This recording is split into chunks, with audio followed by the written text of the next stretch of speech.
नमस्कार प्रिय विद्यार्थियों, आज की क्लास में हम बीए 5 सेमेस्टर साइकोलॉजी यानी मनोविज्ञान के हम फर्स्ट पेपर को लेकर आ चुके हैं। फर्स्ट पेपर में आपके जितने भी संपूर्ण आपके पाठ्यक्रम में इंपॉर्टेंट क्वेश्चन आंसर थे उन सभी को उठाकर आज की क्लास हम करा रहे हैं।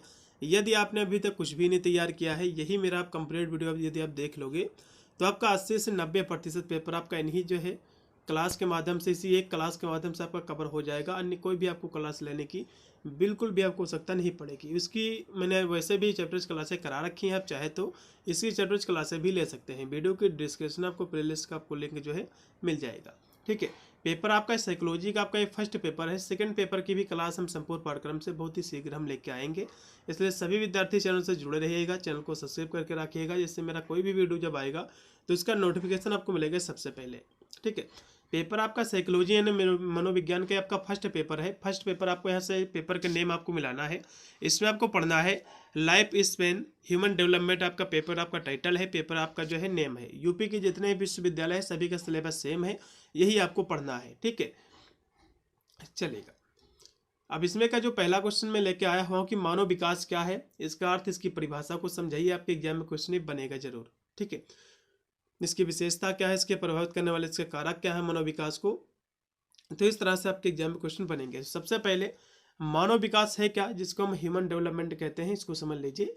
ठीक है, वैसे तो ये साइकोलॉजी का फर्स्ट पेपर, लेकिन इसमें होम साइंस के बहुत सारे क्वेश्चन इसमें ऐड हैं, उसी से आपके रिलेटेड आपके क्वेश्चन बहुत सारे हैं। ठीक है, तो मानव विकास क्या है। मानव विकास का सामान्य अर्थ जो है मनुष्य के उस जो है विकास से लगाया जाता है जिसमें मनुष्य जो है उपरोक्त वातावरण पाकर अपनी आनुवंशिक एवं जन्मजात योग्यता में वृद्धि करता है। अतः जो है यह स्पष्ट है कि मानवीय संभावनाओं का विकास ही मानव विकास है। मतलब जो है मानवीय जो संभावनाओं का जो विकास होता है, इसी को हम मानव विकास कहते हैं। मानव विकास को भिन्न भिन्न मनोवैज्ञानिक ने इसकी परिभाषा को अपने अपने शब्दों में स्पष्ट किया है। इनकी हम परिभाषाओं को समझेंगे। सबसे पहले जैसे कि जेबी वाटसन महोदय लिखते हैं कि मनुष्य का वैज्ञानिक अध्ययन ही मानव विकास की आधारशिला है। यह कहते हैं भैया कि मनुष्य का जो वैज्ञानिक अध्ययन है, ह्यूमन का जो कह सकते हो साइंटिफिक जो स्टडी है, इसी को हम मानव विकास की आधारशिला कहते हैं। फिर यहाँ से डार्विन महोदय लिखते हैं कि मानव एवं जो है उसकी प्रवृत्ति के विषय में वैज्ञानिक ढंग से सूचनाएं प्राप्त करने का मुख्य स्रोत बालक ही है। फिर अगली परिभाषा यहाँ से वुडवर्थ जी लिखते हैं कि मानव विकास के अध्ययन के अंतर्गत जो है व्यक्ति के व्यवहार द्वारा उत्तेजनाओं को दी गई अपनी क्रियाओं प्रतिक्रियाओं का योग इसमें जो है सम्मिलित होता है। उसके बाद क्रोम महोदय लिखते हैं कि बालक की भ्रूणावस्था से प्रारंभ होकर मृत्यु पर्यंत विकास का ही अध्ययन जो है मानव विकास ये है। मतलब ये कहते हैं, इनकी परिभाषा बहुत ही अच्छी है। क्रोम कहते हैं विकास क्या है, विकास एक निरंतर चलने वाली प्रक्रिया है जो जन्म से लेकर मृत्यु तक जो है चलती है। बहुत ही सिंपल सी परिभाषा, आप अपने शब्दों में बनाकर लिख सकते हैं, कोई जरूरी नहीं कि यही आपको लिख के आना है। विकास क्या है, विकास जो है जन्म से लेकर के, या फिर कह सकते हो माँ जो है माँ के पेट में भ्रूण से लेकर के मृत्यु तक चलने वाली एक प्रक्रिया है, इसी को हम मानव विकास कहते हैं। ठीक है, वही चीज इसमें लिखा हुआ है कि बालक की भ्रूणावस्था से प्रारंभ होकर मृत्यु पर्यंत विकास का ही अध्ययन मानव विकास है। ठीक है, तो उपरोक्त परिभाषाओं के आधार से हम कह सकते हैं कि मानव विकास के अंतर्गत जो है किसी व्यक्ति के गर्भ में प्रवेश से लेकर उसके जन्म, उसका बाल्यावस्था का विकास एवं जीवन पर्यंत विकास का अध्ययन इसमें किया जाता है, जो इसकी जो है मृत्यु पर्यंत जो है चलता रहता है।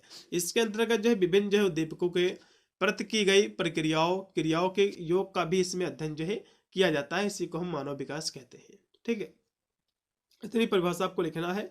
अब यहाँ से मानव विकास की जो विभिन्न अवस्थाएं हैं उसका वर्णन कीजिए। क्वेश्चन बहुत ही मोस्ट वांटेड है, आपके एग्जाम में क्वेश्चन बनेगा। ठीक है, मानव विकास की अवस्थाएं क्या है इसको भी समझ लीजिए। तो प्रत्येक मानव की वृद्धि एवं विकास का क्रम जो है माँ के गर्भाधारण से जो है शुरू होता है। मतलब जो है प्रत्येक मानव की जो वृद्धि है कहाँ से प्रारंभ होती है, माँ के गर्भाशय से उसकी जो है वृद्धि प्रारंभ होती है, और विकास का क्रम जो है मानव की मृत्यु तक चलता रहता है। मतलब जो है मनुष्य का जो विकास है यह माँ के गर्भधारण से जो है प्रारंभ होता है, और जब तक कि व्यक्ति मर नहीं जाता है तब तक जो है व्यक्ति में विकास होता रहता है। विकास के इस क्रम की अपनी आवश्यकताएं एवं जो विशेषताएं हैं। अध्यापक वर्णी जो है समस्त शिक्षण क्रियाओं को विकास की अवस्थाओं को ध्यान में रखकर निर्धारित करता है, और सफल अध्यापक वो है जो विद्यार्थी की समस्याओं को ध्यान में रखकर शिक्षण कार्य जो है करते हैं। और विकास की विभिन्न जो अवस्थाएं निम्नलिखित हैं, जैसे कि गर्भावस्था। ठीक है, इसमें एग्जाम में क्वेश्चन बन सकता है। देखो, विकास की दो अवस्थाएं होती है। एक होती है जन्म से पूर्व, मतलब जब बच्चा जो कि कह सकते हो माँ के पेट में होता है उस समय की अवस्था। दूसरी होती है जब बच्चा जो है पैदा हो जाता है उसके बाद का विकास। तो एग्जाम में क्वेश्चन बन सकता है कि जो है गर्भकालीन विकास की अवस्थाओं का वर्णन कीजिए। ठीक है, गर्भकालीन जैसे कि गर्भावस्था, तो गर्भधारण से जन्म लेने तक की अवस्था जो होती है गर्भावस्था कहलाती है।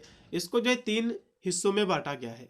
गर्भकालीन जो अवस्था है भैया, इसको 3 हिस्सों में बांटा गया है। पहली जो इसकी अवस्था है बीजावस्था। बीजावस्था जो है गर्भधारण से लेकर 2 सप्ताह की अवस्था को हम जो है बीजावस्था कहते हैं। उसके बाद आती है भ्रूणावस्था।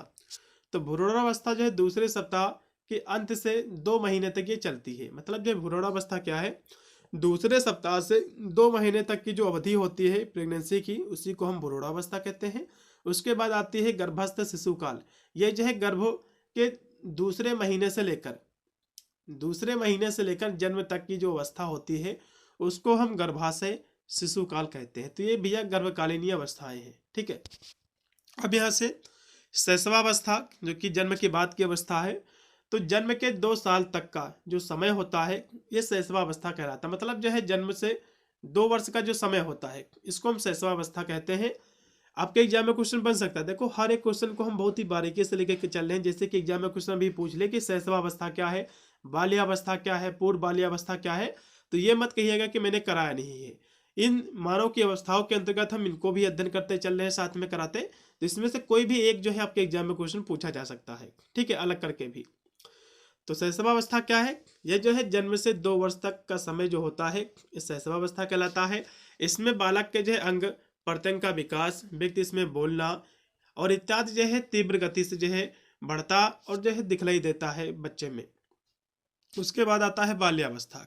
बाल्यावस्था को देखो 2 जो है भागों में बांटा गया। इसके 2 चरण होते हैं बाल्यावस्था की। एक होती है पूर्व बाल्यावस्था, यह जो है तीसरे वर्ष से शुरू होती है। पूर्व बाल्यावस्था क्या है, यह तीसरे वर्ष से शुरू होकर के 6 वर्ष तक ये चलती है। ठीक है, और टोटल जो बाल्यावस्था होता है बच्चों बता दूं मैं, 3 वर्ष से लेकर के जो 12 वर्ष का जो समय होता है इसको हम बाल्यावस्था कहते हैं। इसको 2 भागों में बांटा गया। पहला है पूर्व बाल्यावस्था।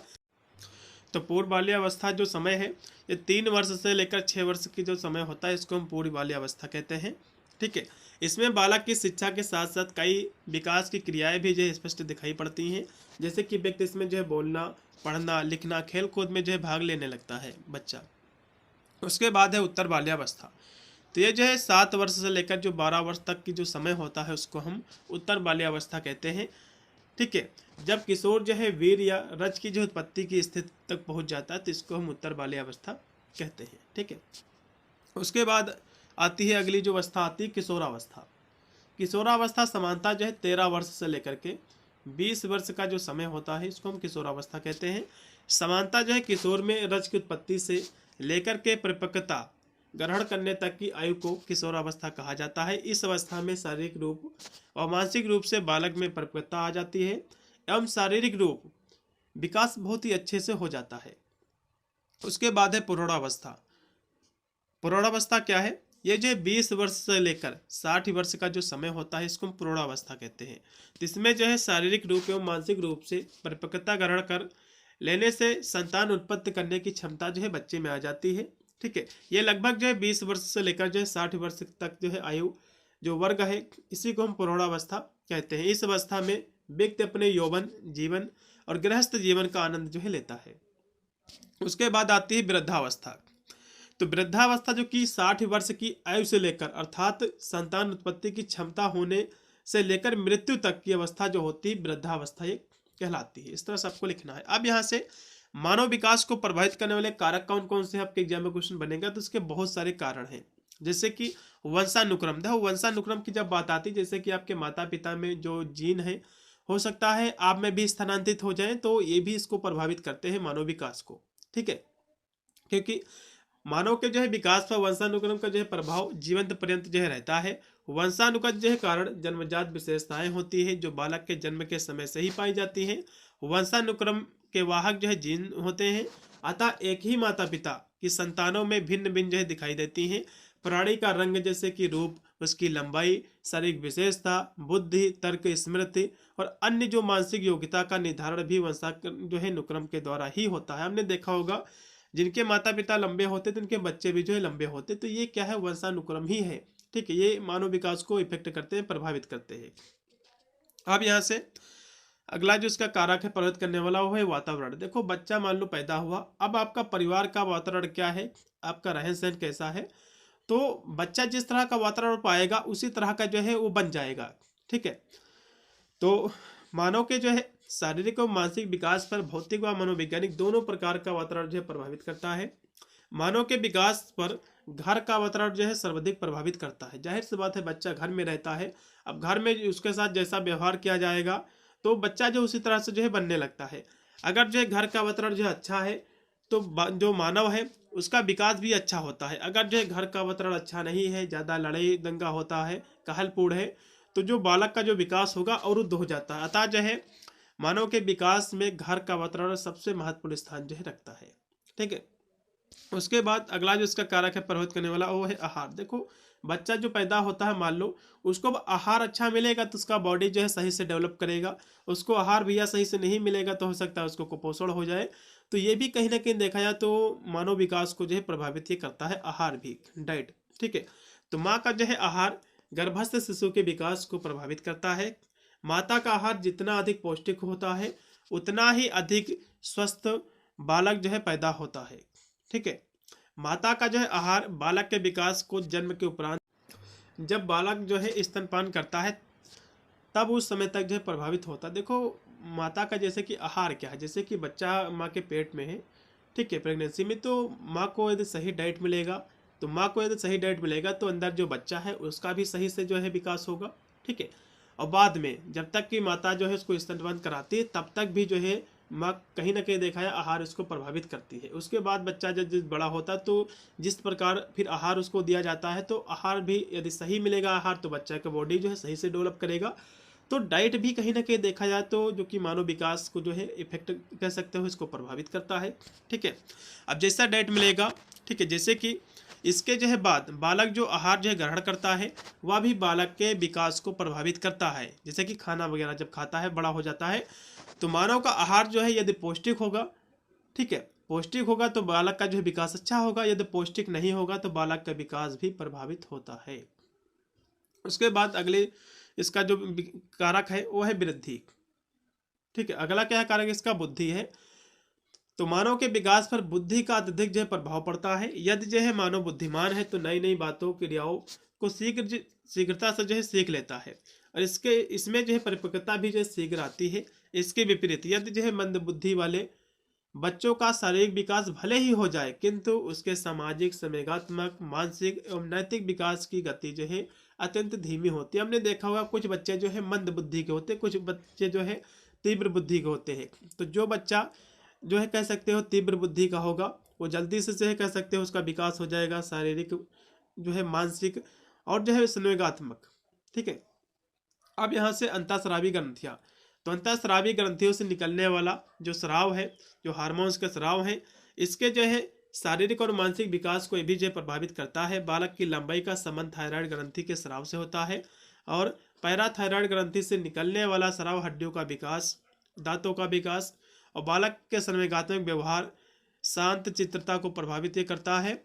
और जनन ग्रंथियों से निकलने वाला स्राव पुरुषत्व के लक्षणों एवं नारी के लक्षणों का विकास जो है इसी पर निर्भर करता है। ठीक है, उसके बाद है चोट एवं जो है रोग। तो जाहिर सी बात, बच्चा जैसे कि पैदा हुआ, थोड़ा सा बड़ा हुआ, अब उसको कोई रोग आ गया, उसको चोट लग गई, तो ये भी उसके विकास को प्रभावित करती है। ठीक है, यदि जो है बाल्यावस्था में बालक जो अधिक बीमार रहता है तो उसका शारीरिक और जो मानसिक विकास है अवरुद्ध हो जाता है। और यदि उसका जो है उपयुक्त ढंग से उपचार ना किया जाए तो विकास या जो है अवरुद्धता जो है प्रौढ़ावस्था तक अपना प्रभाव जो है छोड़ती है, और चोट भी बालक के विकास को अवरुद्ध जो है कर सकती है। उसके बाद है यौन। तो मानव के जो है शारीरिक और मानसिक विकास पर यौन भेद का भी महत्वपूर्ण प्रभाव पड़ता है। जन्म के समय लड़के लड़कियों के आकार में बड़े होते हैं किंतु लड़कियों की अभिवृद्धि तीव्र गति से होती है। इसमें कहा गया है जैसे कि जब कोई जो है बच्चा जन्म लेता है तो लड़की जो है, जो लड़की होती छोटी होती है बच्चे की तुलना में, ठीक है, उस समय, लेकिन बाद में जो है लड़की की जो वृद्धि होती है तीव्र होती है बालक से। यौन परिपक्वता लड़कियों में शीघ्र आती है और लड़कों का मानसिक विकास जो है लड़कियों की तुलना में देरी से होती है। ठीक है, इसका आप ऐसे कह सकते हो कि लड़कियों में जो मानसिक विकास है जल्दी हो जाता है, लड़कियों में जो है देर में होता है। मतलब ऐसे कह सकते हो कि लड़कियां जो है जल्दी समझदार बन जाती हैं, लड़के देर से। उसके बाद अगला जिसका कारक है शुद्ध वायु एवं जो है रोशनी।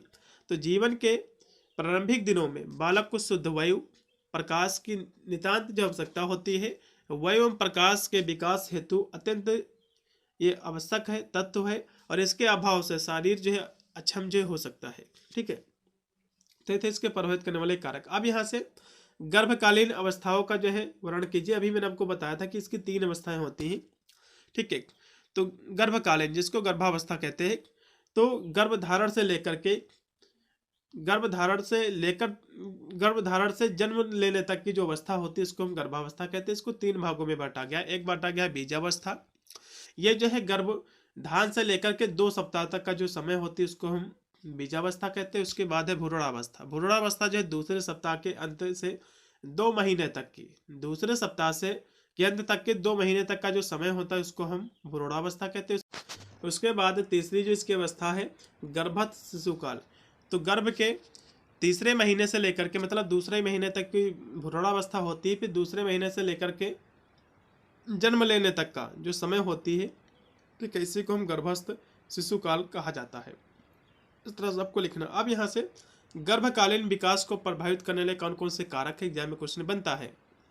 तो बहुत सारे भैया कारक है, जैसे कि आनुवांशिक कारक, पोषण संबंधी कारक, पर्यावरणीय कारक और जो है जीवन शैली संबंधित ये कारक जो है गर्भकालीन विकास को प्रभावित करते हैं। इसमें माता पिता की आनुवांशिकी, माँ का पोषण, उसका स्वास्थ्य, उम्र, जीवन शैली की आदतें जैसे कि धूम्रपान, शराब, नशीली दवाइयों का सेवन आदि जो है भ्रूण को गंभीर रूप से प्रभावित कर सकती है।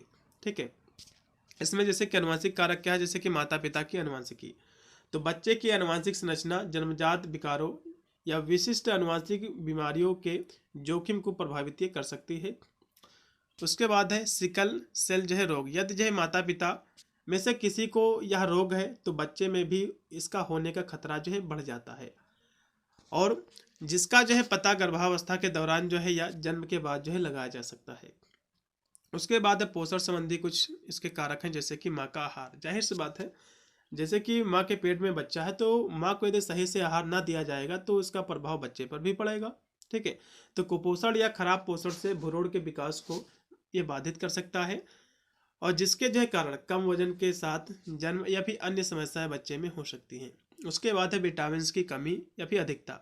तो कुछ विटामिन की कमी या अधिक मात्रा में सेवन करने से भी विकास में बाधा या डाल सकता है। अब यहाँ से पर्यावरणीय भी कुछ कारक है, जैसे कि प्रदूषण। तो पर्यावरण में मौजूद प्रदूषकों के संपर्क में आने से भ्रूण के विकास पर नकारात्मक प्रभाव पड़ सकता है। फिर है रोगजनक। तो कुछ प्रकार के संक्रमण, ठीक है, भ्रूण के विकास को नुकसान जो पहुंचा सकते हैं।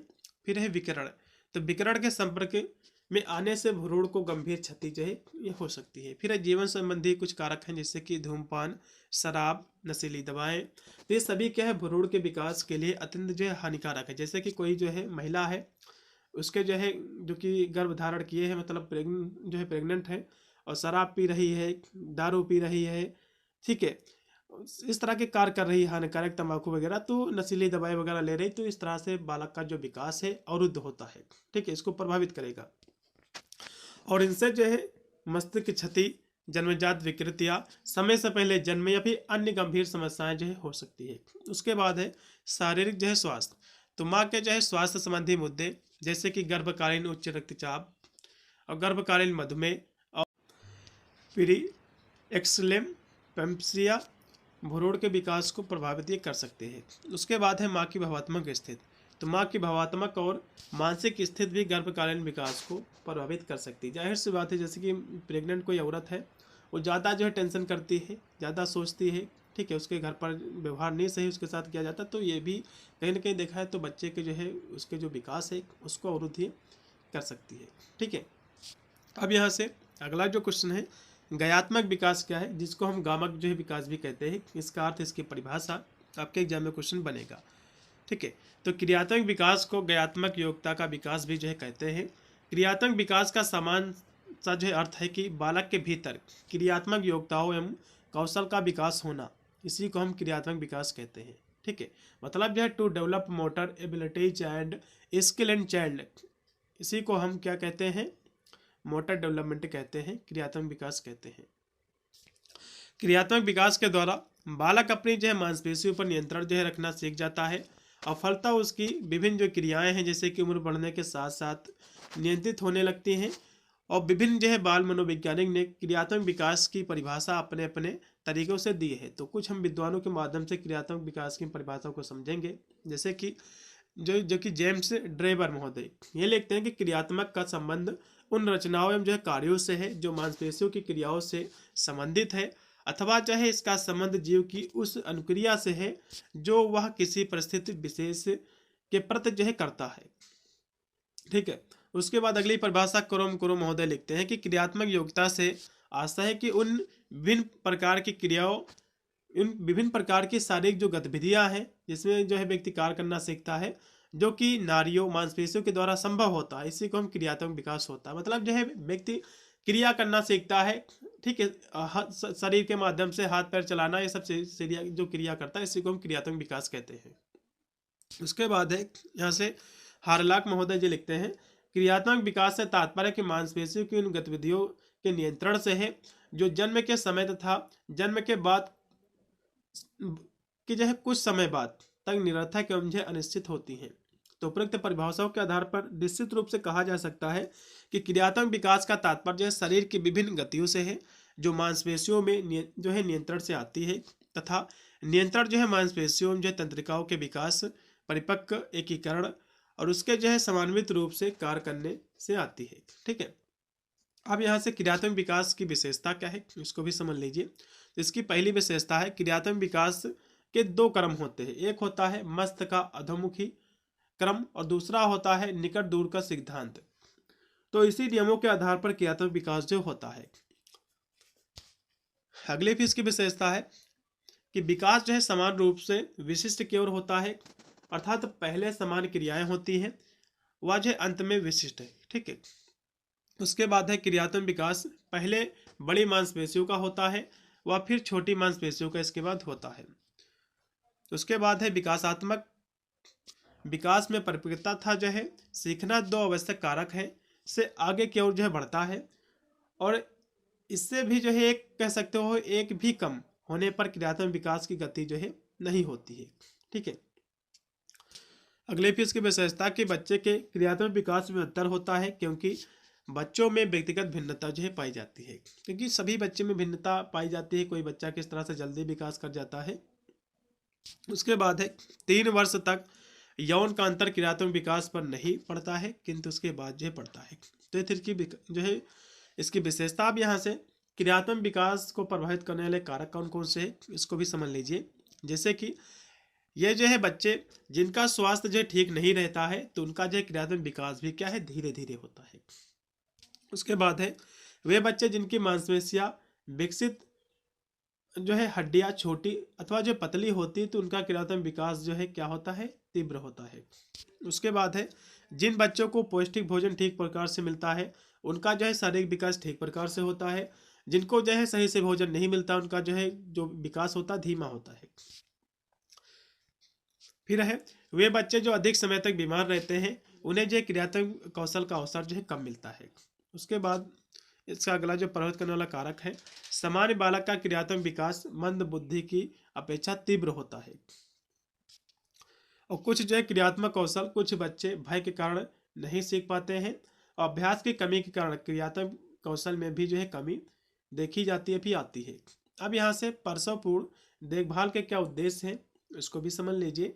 ठीक है, डिलीवरी से जो है पूर्व, तो प्रसव पूर्व देखभाल का जो मुख्य उद्देश्य रहता है संभावित जो है स्वास्थ्य मुद्दे को रोकना और गर्भावस्था के दौरान माँ और बच्चे दोनों की स्वस्थ जीवन शैली को बढ़ावा देना, गर्भावस्था से संबंधित जानकारी जैसे कि माँ के जैविक परिवर्तन, शिशु के जो है प्रसव पूर्व पोषण, विटामिन की आवश्यकता का जो है होना, इसका जो उद्देश्य रहता है। अब यहाँ से प्रसव पूर्व विकास क्यों महत्वपूर्ण है ये भी समझ लीजिए।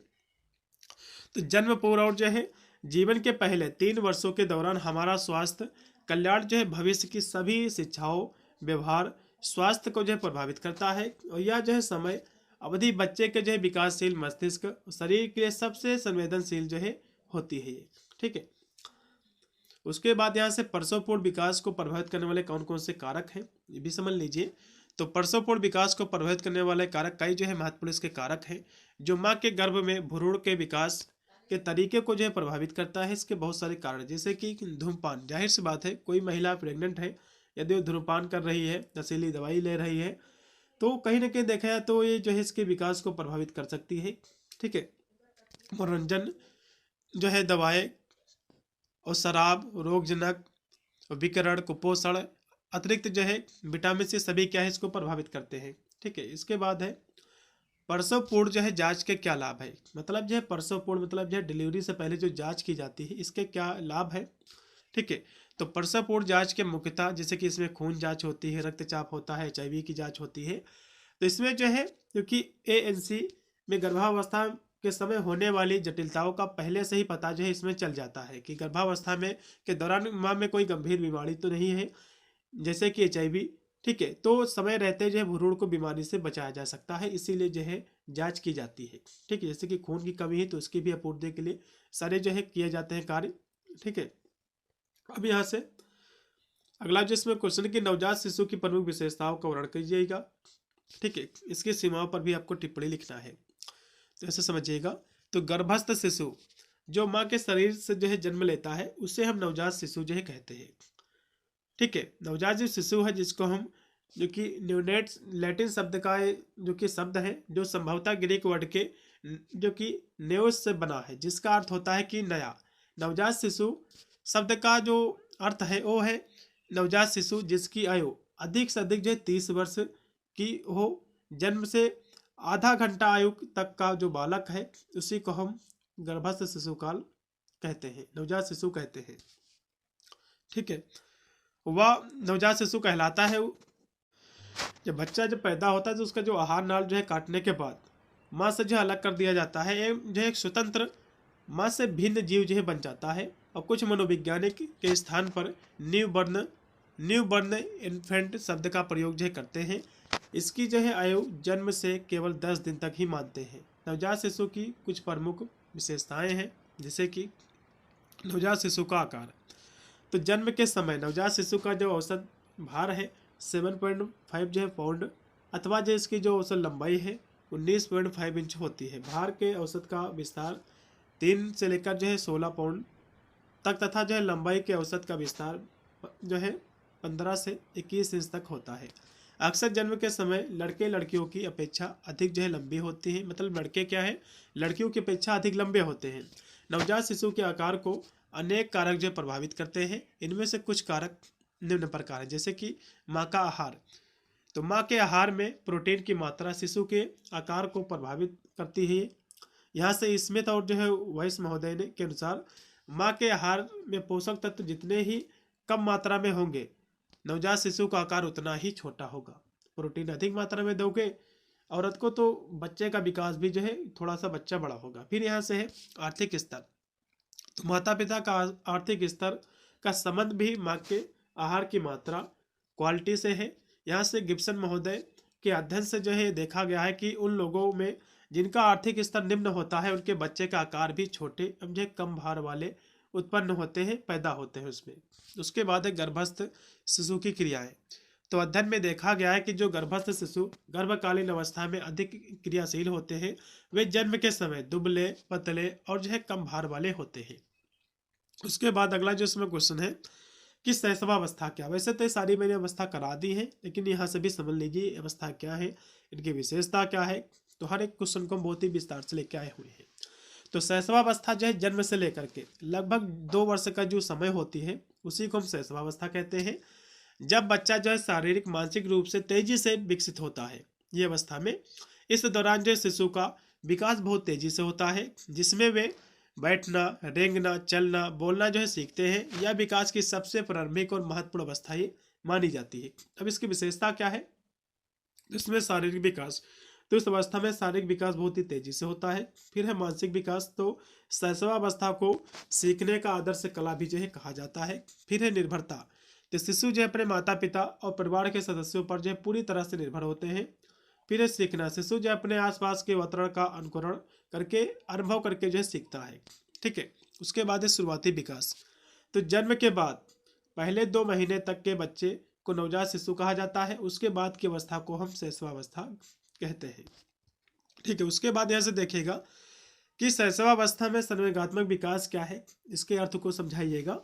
ठीक है, तो संवेगात्मक विकास चाहे शैशवावस्था में हो चाहे किशोरावस्था में हो। ठीक है, तो यह जो है संवेगात्मक विकास क्या है, किसी व्यक्ति की भावनाएं। अब भावनाएं क्या है, जैसे कि व्यक्ति जो है खुश रहना, दुखी रहना, क्रोधित रहना, इसको समझने, इसको व्यक्त करने और उसको नियंत्रित करने की क्षमता का विकास है, जिसको को हम संवेगात्मक विकास कहते हैं।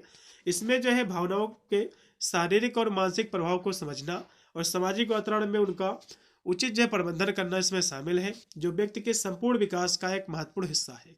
ठीक है, इसमें क्या है, बच्चा जैसे कि बड़ा होता है, ठीक है, तो उसमें जो है उसकी जो सोचने की क्षमता, जैसे कि कुछ बच्चे जो है खुशी जीवन व्यतीत करते हैं, कुछ दुखी रहते हैं, कुछ क्रोधित रहते हैं, तो इस तरह से जो व्यक्ति अब रवैया उसका रहता है, तो उसको जो है इसी को हम संवेगात्मक विकास कहते हैं।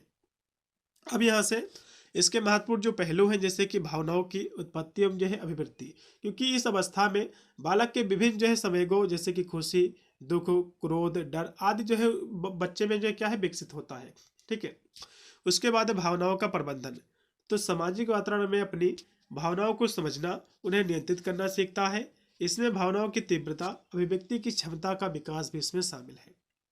उसके बाद है शारीरिक और जो है मानसिक जो है प्रभाव। तो संवेगों का जो है शरीर मन पर पड़ने वाले प्रभाव को जो है समझना, ये भी इसका चरण है। फिर है अन्य जो है लोगों की भावनाओं को समझना। तो इसमें बालक जो है अपनी भावनाओं को तो समझता ही, साथ साथ दूसरे जो व्यक्ति उसकी भावनाओं को भी जो है इसमें बेहतर ढंग से जो है संबंध उसके साथ बनाता है, जैसे कि दोस्त वगैरह। ठीक है, अब यहाँ से संवेगात्मक जो है विकास को प्रभावित करने वाले कौन कौन से कारक है, तो इसमें जो है शारीरिक जो है स्वास्थ्य। तो जो है स्वस्थ शरीर संवेगात्मक विकास में जो है मदद करता है। आपका शरीर यदि स्वस्थ रहेगा तो अच्छा रवैया करोगे दूसरे के साथ, नहीं तो आपका जो है रवैया गलत रहेगा। फिर है मानसिक योग्यता। तो मानसिक योग्यता जो है संवेगों को समझने और जो है प्रतिबंधित करने में जो है सहायक होती है। उसके बाद है सामाजिक वातावरण।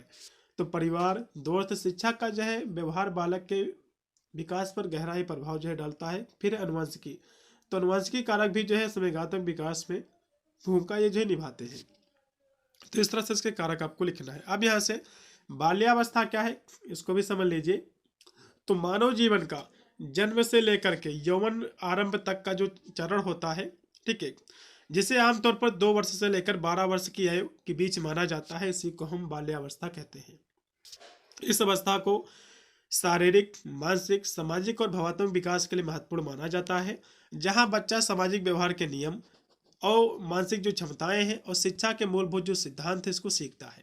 ठीक है, अब बाल्यावस्था के चरण क्या है, इसके जो है 2 चरण इसके होते हैं बच्चों। एक होता है 2 वर्ष से लेकर के 6 वर्ष का, इसको हम प्रारंभिक बाल्यावस्था कहते हैं।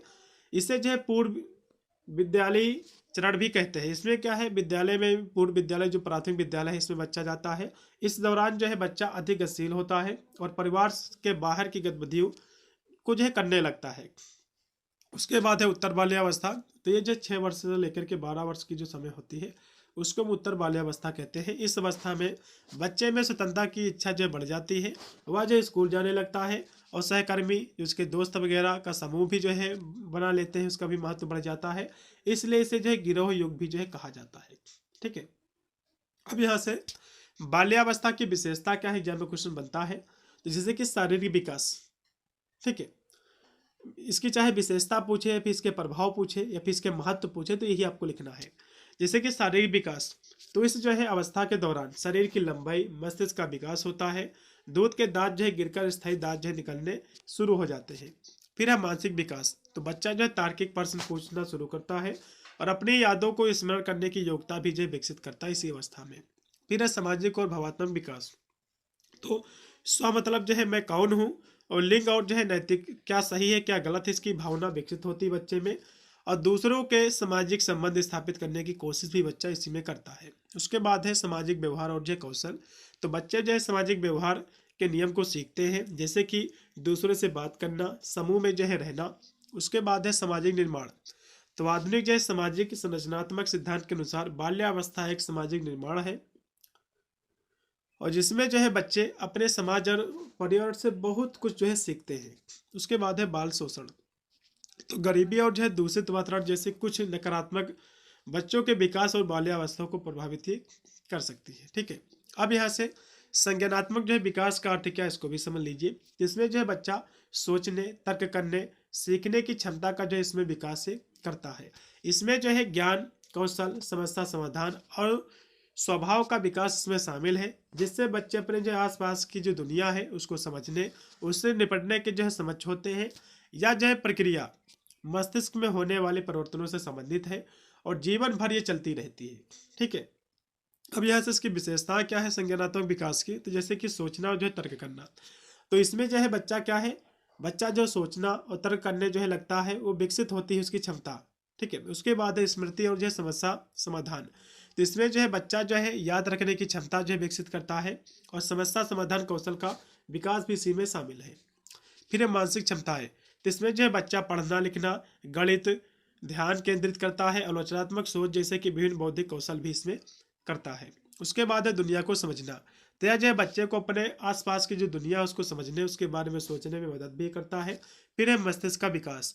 तो मस्तिष्क में होने वाले परिवर्तन संज्ञानात्मक विकास का एक महत्वपूर्ण हिस्सा है। तो ये थी इसकी विशेषताएं। अब यहाँ से बच्चों किशोरावस्था क्या है उसको भी समझ लीजिए, आपके एग्जाम में क्वेश्चन बनेगा। ठीक है, तो किशोरावस्था जो शब्द है जिसको हम एडोलसेंस इंग्लिश में कहते हैं, ये हिंदी रूपांतरण है किशोरावस्था का।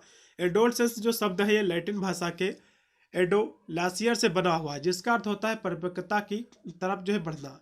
अतः जो है शाब्दिक अर्थ के रूप में हम कह सकते हैं कि किशोरावस्था वह काल है जो परिपक्वता की तरफ जो है संक्रमण करता है, इसी को हम किशोरावस्था कहते हैं। बहुत सारे विद्वान इसकी परिभाषा को ऊपर मैंने शब्दों में स्पष्ट किया है, जैसे कि यहाँ से ब्लेयर जोन्स सिम्पसन महोदय के अनुसार किशोरावस्था जो है हर व्यक्ति के जीवन में वह जो है काल है जो बाल्यावस्था के अंत से शुरू होता है और प्रौढ़ावस्था के आरंभ में खत्म होता है, इसी को हम किशोरावस्था कहते हैं। यहाँ से फिर जो कि हाइडो कमेटी रिपोर्ट इंग्लैंड के अनुसार इन्होंने लिखा कि 11 अथवा जो है 12 वर्ष की आयु में बालकों की जो है नसों में ज्वार उठने शुरू हो जाता है। ठीक है, इससे जो है किशोरावस्था का नाम से जो है जाना जाता है। अगर जो है इस ज्वार का चढ़ाव के समय ही उपयोग कर लिया जाए तो इसकी शक्ति धारा के साथ साथ नई यात्रा शुरू कर दी जाए तो जो है सफलता प्राप्त की जा सकती है।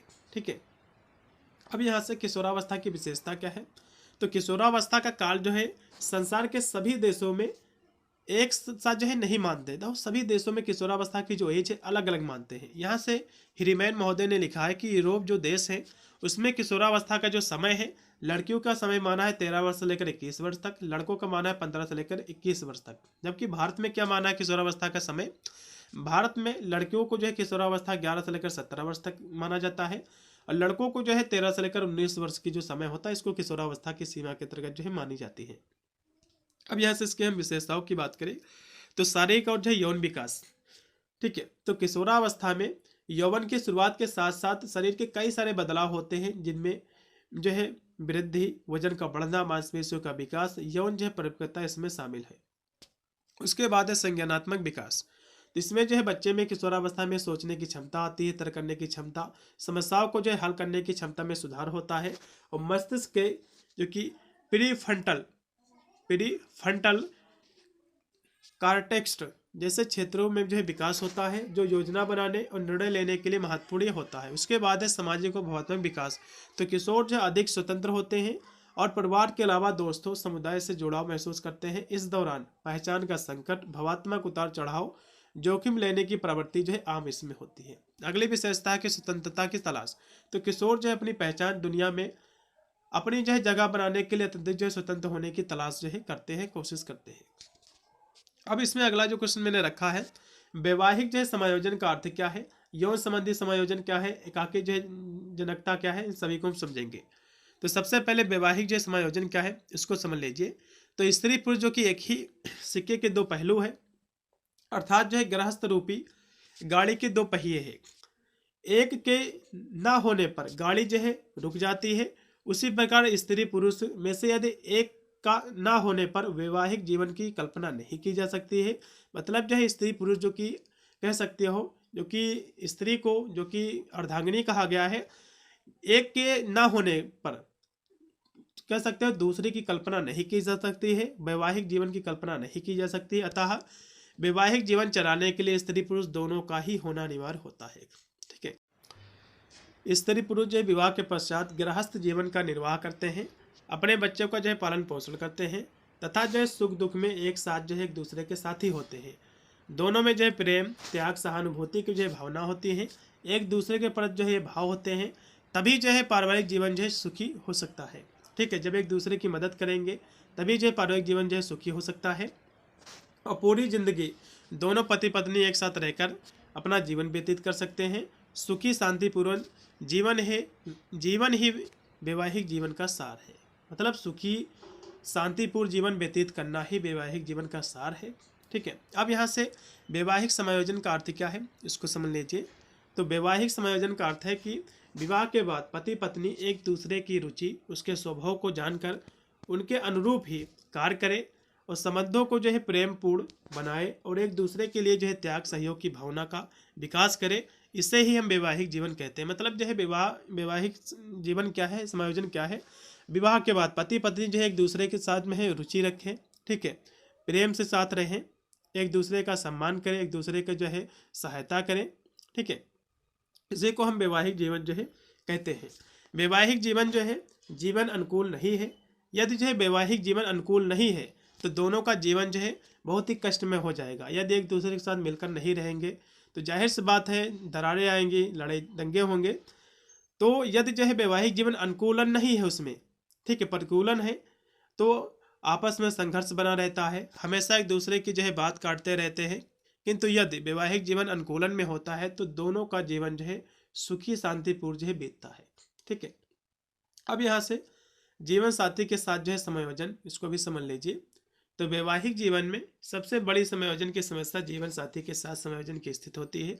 पारंपरिक संबंध विवाह में उतनी ही जो है महत्वपूर्ण भूमिका निभाती हैं जितना कि जो है मित्रता में तथा जो है व्यावसायिक संबंधों में है। फिर भी जो है विवाह के मामले में पारंपरिक संबंधों में समायोजन अधिक जो कठिन होता है, जबकि सामाजिक और व्यावसायिक जीवन में इतना कठिन ये नहीं होता है। ठीक है, और भी यहाँ से लिखा हुआ है कि पुरुष तथा स्त्री दोनों के ही जो है पूर्ण के जितने जो है अधिक पारंपरिक संबंध के अनुभव होते हैं उतना ही अधिक उनकी सामाजिक अंतर्दृष्टि जो है विकसित होगी तथा दूसरे के साथ जितनी अधिक जो है सहयोग करने की भावना तथा इच्छा होगी उतना ही अधिक अच्छा समायोजन एक दूसरे के साथ करने के योग्य होंगे। अब यहाँ से अगला जो इसमें क्वेश्चन मैंने रखा है, अभिभाव जो है कत्व के से क्या आपका आशय है। अभिभाव कत्व क्या है इसको भी समझ लीजिए। ठीक है, अभिभाव कत्व शब्द का अर्थ है कि मातृत्व और जो है पितृत्व की जो है जिम्मेदारी, जैसे कि माता पिता की क्या जिम्मेदारी रहती है बच्चे का पालन पोषण करना, तो यही जिम्मेदारी होती है। जैसे कि प्रत्येक स्त्री और पुरुष की यह प्रबल जो है इच्छा रहती है कि वह माता पिता बने। तो हमारे समाज में स्त्री का जीवन मातृत्व के बिना जो है अधूरा माना जाता है। मतलब जो है स्त्री को जब तक माँ नहीं बन जाती तब तक स्त्री को जो है अधूरा माना जाता है।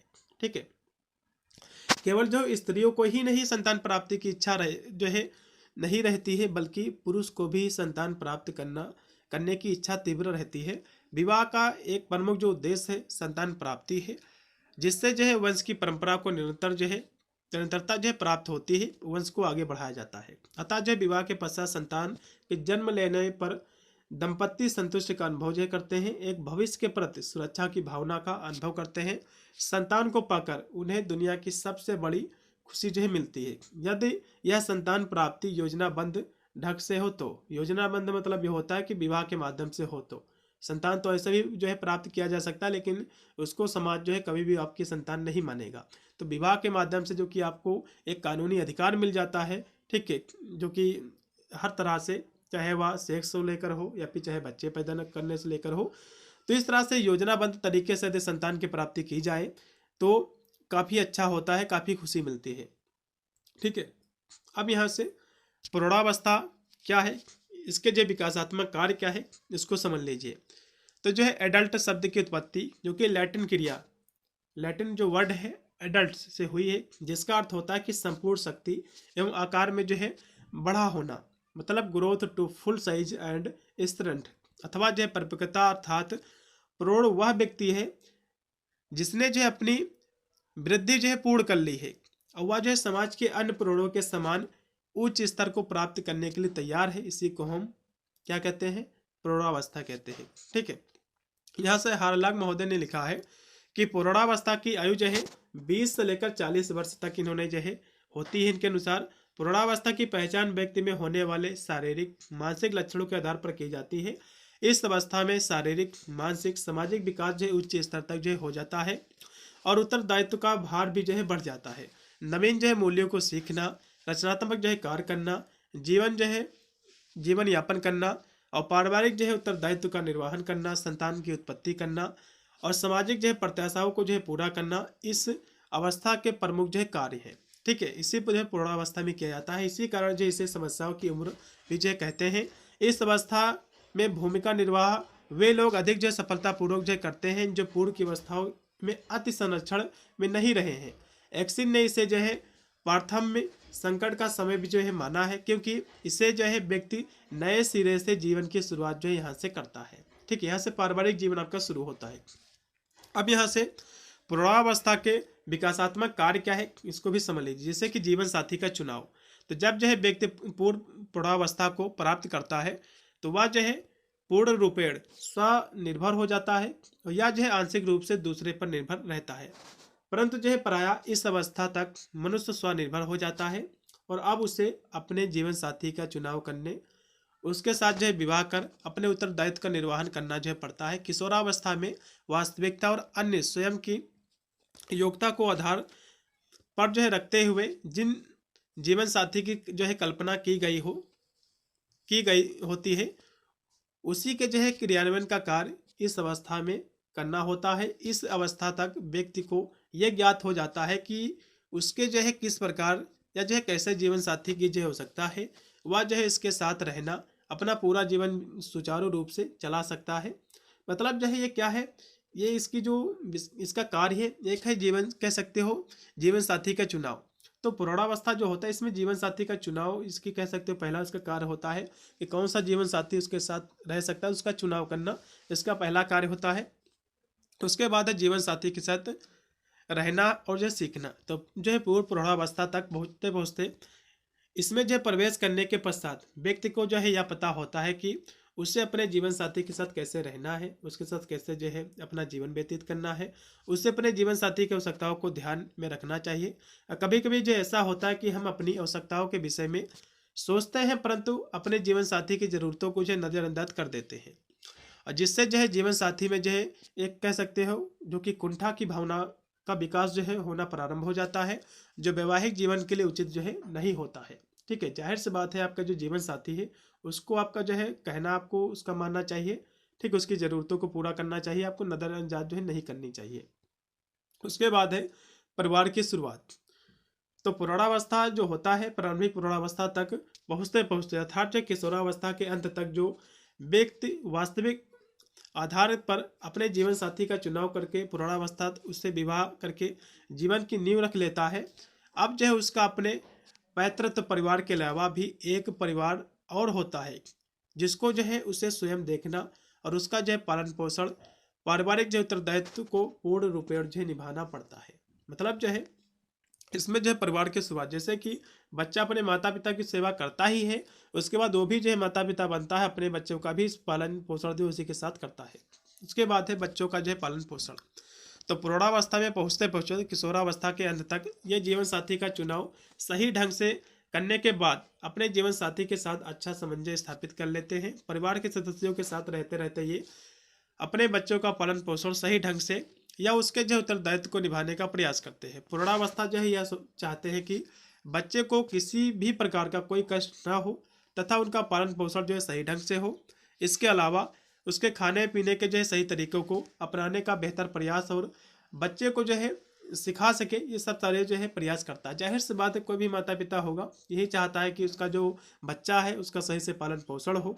ठीक है, अब यहाँ से व्यवसाय का प्रारंभ है। तो प्रौढ़ावस्था के व्यवसाय का प्रारंभ करना हर व्यक्ति के लिए जो है आवश्यक होता है, क्योंकि किशोरावस्था में बालक आर्थिक रूप से आत्मनिर्भर बनता है और वह जो है अपनी शैक्षिक योग्यता के कारण जो है अपना व्यवसाय जो है चुन सकते हैं या फिर चुनना चाहते हैं। प्रौढ़ावस्था में व्यवसाय को चुनना आसान हो जाता है, जिससे यह जो है अपने आगे के जीवन को सुचारू रूप से जो है चला सकता है। ठीक है, अब यहाँ से अगला जो इसका है कार्य है कि नागरिक जो है दायित्व ग्रहण कर लेना। तो किशोरावस्था में उसे जो है नागरिक के पूरे दायित्व को जो है ग्रहण करने का अधिकार जो है होता है, और यह जो है अधिकार पूर्णावस्था में आते आते सही ढंग से होता है, क्योंकि यह पूर्णावस्था में समाज के नागरिक होने का हक जो है अदा करता है, और उसे जो है समाज के सभी नागरिक दायित्व को प्राप्त करने का अवसर मिलता है। उसे वोट देने का अधिकार, स्वयं के अधिकार प्राप्त होने चाहिए, जिससे कि एक कुशल नागरिक जो है वो बन सके। फिर है घर की जो है व्यवस्था करना। तो पूर्णावस्था में वैवाहिक जीवन में समायोजन करने के पश्चात वह अपने घर की व्यवस्था करने में निरंतर जो है लगा रहता है। घर में क्या चीज़ें हैं क्या नहीं है वह उसे जो है देखता है, परखता है, तथा उसे फिर व्यवस्थित कर घर को सुचारू रूप से चलाने के लिए आगे बढ़ाने का निरंतर जो है प्रयास करता है। इस आयु में जो है घर का सही ढंग से व्यवस्था हो जाने पर आगे की आयु में कोई परेशानी या जो है जीवन व्यतीत करने में कोई जो परिस्थिति है आड़े जो है नहीं आती। जाहिर सी बात है, शादी होने के बाद घर की व्यवस्था करना, ठीक है, घर की क्या ज़रूरतें हैं उसकी ज़रूरतों को जो है पूरा करना, ये सब चीज़ें जो है इसमें होती हैं। ठीक है, अब यहाँ से जीवन शैली क्या है, जीवन शैली की जो विविधताएं हैं इसका भी वर्णन कीजिए।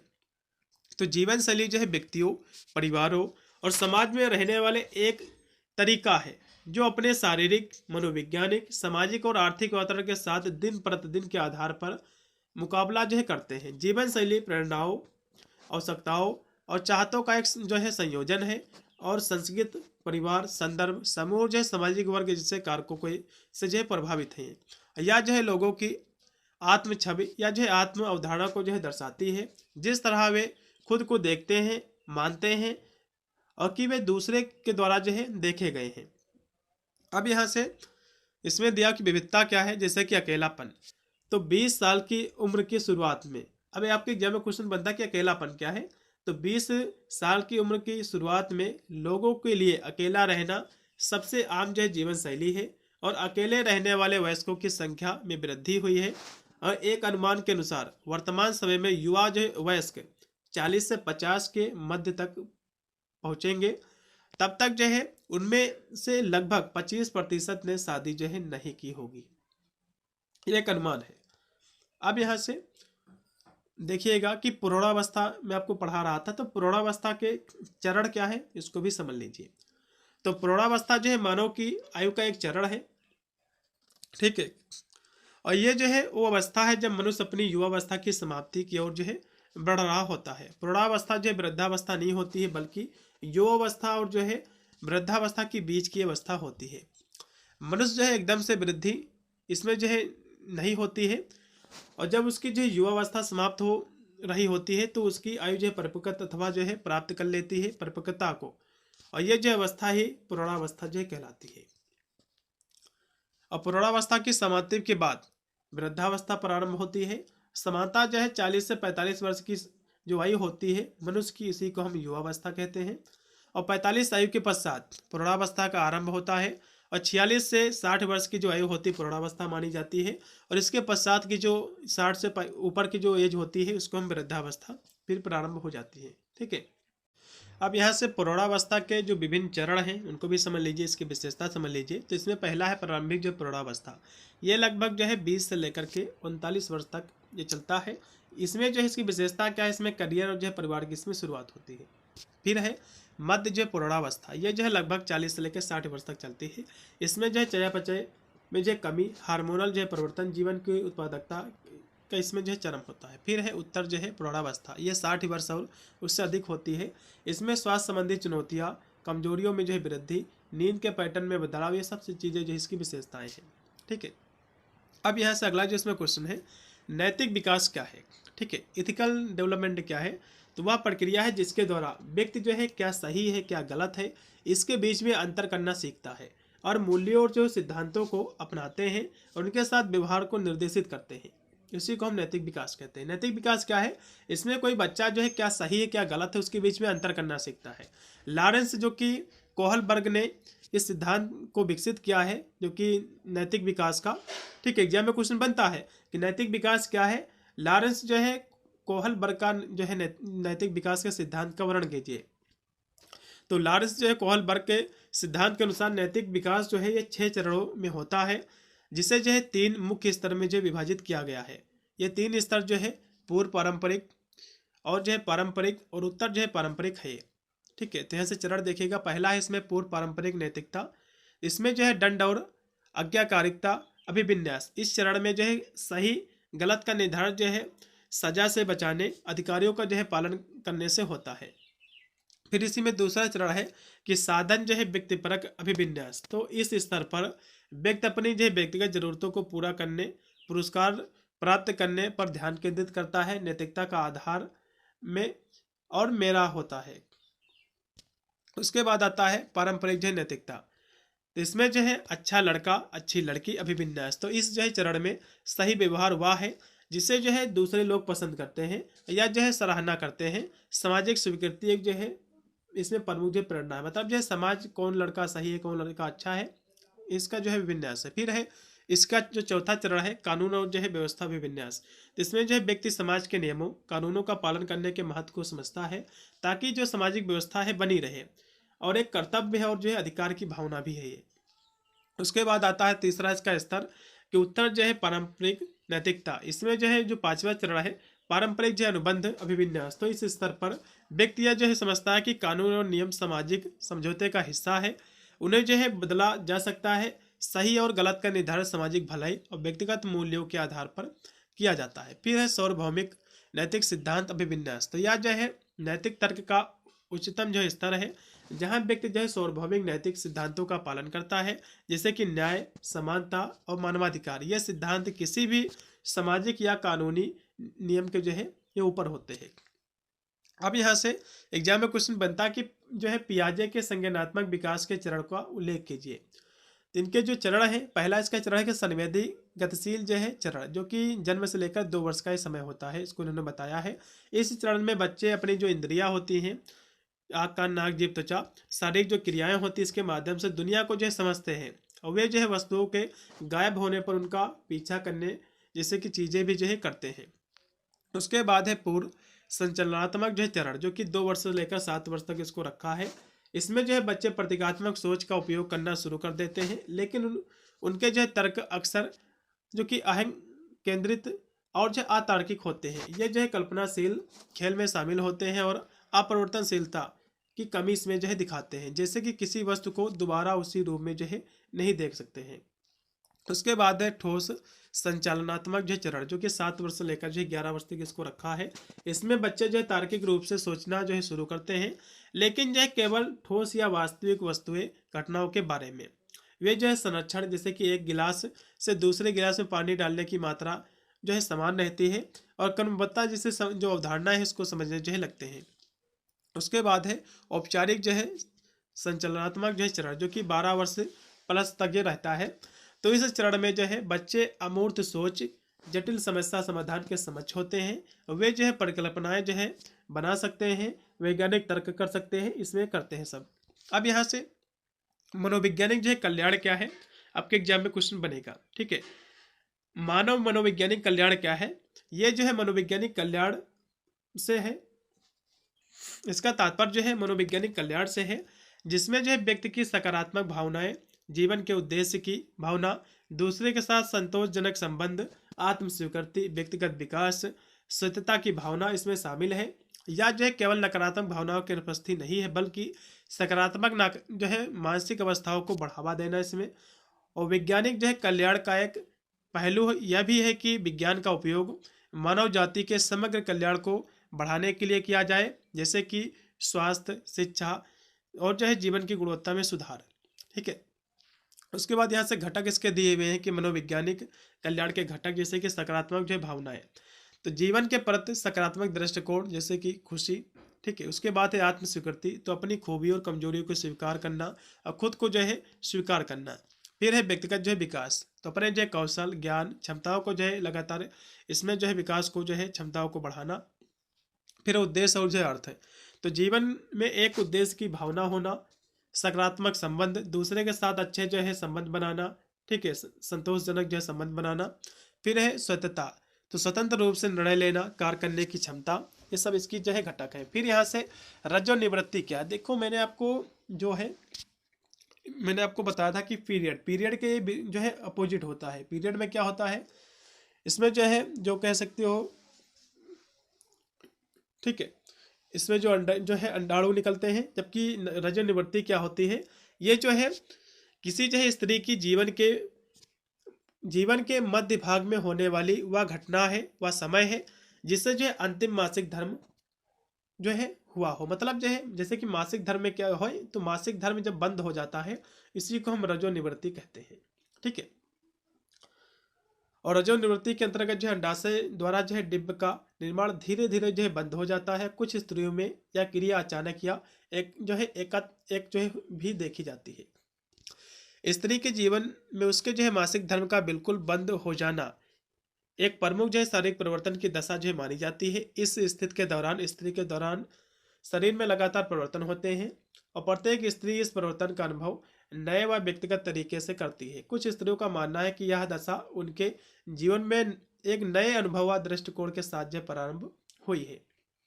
अब यहाँ से अगला इसमें जो क्वेश्चन है कि सामाजिक विकास से क्या तात्पर्य, इसको भी समझ लीजिए।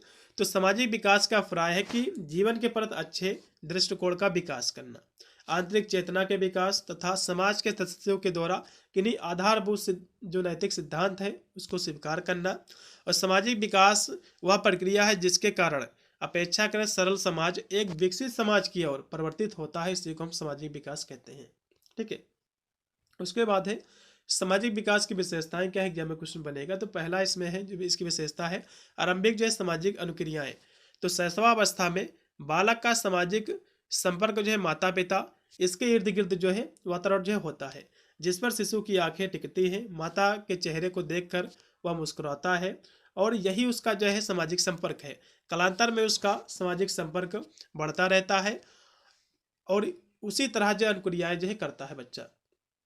फिर है सामूहिक क्रियाएं। तो 3 वर्ष की आयु के बाद जो है बालक के सामाजिक विकास में वृद्धि होने लगती है। वह जो है सामूहिक क्रियाओं में भाग लेने प्रारंभ कर देता है और वे जो है चोर सिपाही जैसे खेल कूद भी जो है करने लगते हैं। उसके बाद अन्य जो है बालकों के साथ अनुक्रिया। तो अन्य जो है बालक जो है अन्य बालकों के व्यवहार के प्रति अनुक्रिया करता है। इससे जो है अपने सुखद एवं जो है दुखद अनुभव में वृद्धि भी जो है होती है उसमें। फिर है सहानुभूति। तो सामाजिक विकास में सहानुभूति की विशेष भूमिका होती है। बच्चों में सहानुभूति का विकास आरंभ से ही होने लगता है। फिर है सामाजिक जो है प्रतिबोध। तो सामाजिक प्रतिबोध का विकसित होना ही सामाजिक विश्वास की महत्वपूर्ण प्रक्रिया है और सामाजिक परिपक्वता इसी बोध के कारण होती है। दूसरे व्यक्तियों के विचारों अनुभूतियों के प्रति बालक की संवेदनात्मक जागृति होने इसमें जो है लगती है। फिर अगली इसकी विशेषता है कि लड़ाई झगड़े। तो जैसे जैसे बच्चा जो है बड़े होने लगते हैं उनके जो है व्यवहार में लड़ाई झगड़े की संख्या भी जो है बढ़ने लगती है। लड़ाई झगड़े में जो है प्रणव की अनुक्रिया का विशेष जो है योग रहता है। फिर है प्रतिरोधी व्यवहार। तो सामाजिक व्यवहार के विकास के साथ साथ बालकों में प्रतिरोधी अथवा जो नकारात्मक व्यवहार उत्पन्न होने लगता है। यह व्यवहार प्रायः तभी उत्पन्न होता है जब बालक जो अस्वस्थ होता है और बच्चे किसी काम करने में पूर्ण जो है तर्क करने लगते हैं। उसके बाद है सहयोग। तो सहयोग जो है सामाजिक विकास और समायोजन का मूल है। सहयोग की भावना के विकास से ही व्यक्ति में भिन्न शत्रु भाव उत्पन्न होता है और मित्र भाव से अस्तित्व, शत्रु भाव से सुरक्षा, दोनों ही बालक के समायोजन पक्ष को विकसित करने में ये जो है योग देते हैं। उसके बाद है प्रतिस्पर्धा। तो बालक में जो है प्रतिस्पर्धा का विकास सामाजिक विकास के कारण होता है और अपने को आगे बढ़ाने में व्यक्ति सदा ही आगे जो है लगा रहता है कि हम आगे बढ़ जाएं किसी तरह से, और अपने जो है प्रतिद्वंदियों से स्पर्धा मतलब कंपटीशन जो है करनी पड़ती है। तो ये थे इसके जो है विशेषताएं मानव विकास की। तो इतनी ही हमारी क्लास थी जो कि संपूर्ण पाठ्यक्रम से मैंने करा दिया है। इन्हीं से आपका जो 80 से 90% आपका पेपर सोल्व हो जाएगा। इसका जो सेकंड पेपर है हमारा कल तक आ जाएगा वो भी, ठीक है। सभी विद्यार्थी चैनल से जुड़े रहेगा, हर एक वीडियो का नोटिफिकेशन आपको मिलता रहेगा। मिलता है वीडियो के लिए, तब तक सभी को thank you for watching this video.